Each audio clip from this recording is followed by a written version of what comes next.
युवक काँग्रेसचे राष्ट्रीय अध्यक्ष उदय भानू चिम आणि हनुमंत पवार यांना मारहाण झालेली आहे. हनुमंत पवार यांना आणि उदय भानू चिम यांना अटक करण्यात आलेली आहे. या अटकेविरोधात आणि या मारहाणी विरोधात युवक काँग्रेसकडून कराडमध्ये आंदोलन करण्यात येत आहे आणि या घटनेचा विरोध करण्यात येतोय. नक्की काय मागणी आहे तुमची? हनुमंत पवार हे काँग्रेसचे अभ्यासू प्रवक्ता आहेत आणि ते विचाराची लढाई विचारानं लढत होते.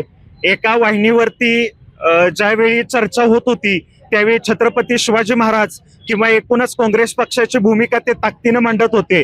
परंतु भाजपच्या काही गुंडांनी स्टुडिओच्या बाहेर राहिल्यानंतर त्यांच्यावर भ्याड हल्ला केला.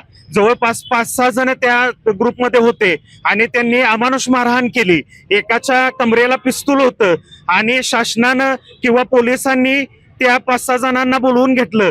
त्या नराधामाचं फक्त पिस्तूल जमा करून घेतलं आणि त्या सगळ्यांना सोडून दिलं. मला भाजप सरकारला किंवा पोलीस प्रशासनाला एक ठणकावून प्रश्न विचारायचा आहे की जर सर्वसामान्य माणसाच्या हातात जर पिस्तूल जर हातात सापडलं असतं तर अशाच पद्धतीची तुम्ही कारवाई केली असती का? आणि विचाराची लढाई ही विचारानं लढली पाहिजे. हे राज्य हा देश संविधानानं चालतो, हा विचारानं चालतो. या ठिकाणी गुंडशाही अजिबात चालणार नाही. कायद्याचं राज्य येण्याच्यासाठी सगळे काँग्रेसचे कार्यकर्ते पदाधिकारी एकजुटीनं महाराष्ट्रात आणि देशभरात उभे राहतील. आम्ही सगळे काँग्रेसचे कार्यकर्ते हनुमंत पवार यांच्या सोबत आहोत. आम्ही उदय भानू चिम यांना सुद्धा अटक केलं. ही अटक जी आहे ते मुद्दाम जाणून बुजून केली असं वाटतं. सरळ सरळ आहे, राजकीय हेतूने प्रेरित होऊन केलेले आहे.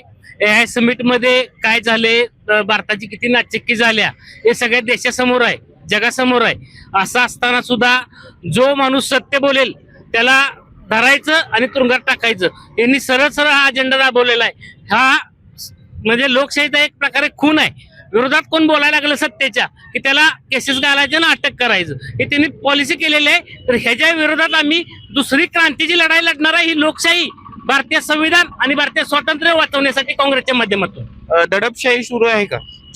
भाजप म्हणजे एक हुकुमशाह झालेला आहे. या देशामध्ये लोकशाही राहिलेली नाही.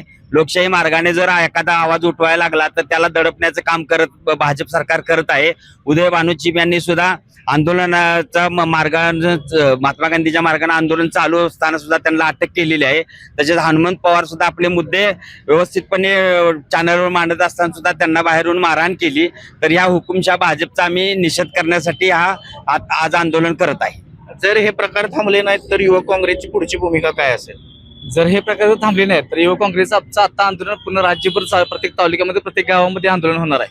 जोपर्यंत उदय भानू चिम यांना त्यांची सुटका होत नाही तोपर्यंत दिल्लीपासून गल्लीपर्यंत आमचे युवक काँग्रेस हे रस्त्यावर उतरेल आणि या भाजपच्या विरोधात आंदोलन करत राहील. यापुढे जर हा प्रकार थांबला नाही किंवा उदय भानू चिम यांना जर बाहेर सोडलं नाही तर हे आंदोलन कायमस्वरूपी सुरू राहणार असल्याचं कार्यकर्त्यांनी सांगितलंय. अभय कुमार देशमुख, लोकशाही मराठी, कराड. लोकशाही मराठी ऐका, पहा, जागरूक रहा.